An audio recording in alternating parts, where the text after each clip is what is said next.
Welcome. Today we're discussing hurricanes, one of nature's most powerful forces. Let's jump right in. Can you start by telling us what exactly is a hurricane?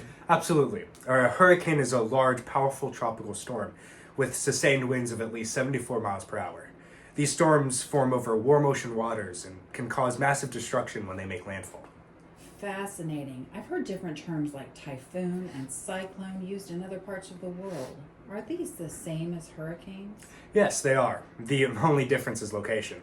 In the West Pacific, these storms are called typhoons, and in the Indian Ocean and South Pacific, they're referred to as cyclones. But structurally, they're the same phenomenon. I see. Now, hurricanes are often depicted with a distinct eye at their center.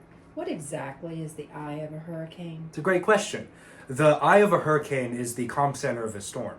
It has little winds and clear skies, but it's surrounded by the eye wall, which is where you'll find the strongest winds and the heaviest rain. It's a deceptive calm because conditions worsen rapidly once you leave. That sounds intense. How do hurricanes form in the first place? Hurricanes need specific conditions to form. Warm sea temperatures of at least 80 degrees Fahrenheit are essential, as they provide energy for the storm. Other factors include low wind shear, which allows the storm to grow, and pre-existing weather disturbances to get things started.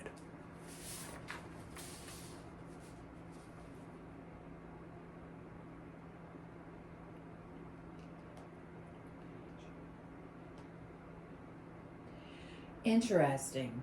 Now, I know hurricanes are categorized by their strength. How do we measure their intensity? We use the Simpson Hurricane Wind Scale, which categorizes hurricanes into 5 levels. Category 1 is, of course, the weakest, with winds of 74 to 95 miles per hour, while Category 5 is the strongest, with winds exceeding 157 miles an hour. Each increase in category represents a significant jump in destructive power.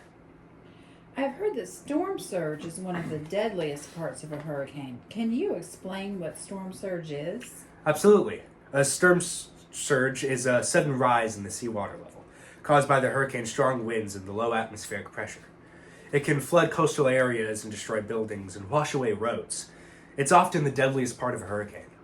That sounds terrifying. I noticed the hurricanes have names like Katrina or Sandy.